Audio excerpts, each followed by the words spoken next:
Kano ang puhunan na rin? Natae po eh. 75.5. Ang laki. Walang yan. Ang busing. Alin yan? Yung 70.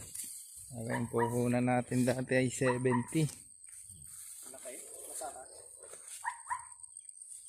Iniinan mo na naman niya. Yan ay yung 72. 72 ang kapital. Ilang ano na ngayon? 4 na buwan sa October to. Pang 4 na buwan sa October 2. Aba, hinahabol ako. Hindi, ano na. Nakakita ng pogi. Rin naman ho ang 65. Awa ng Diyos, wala pang namimila yan. Oo naman, sana. Sana. Sana.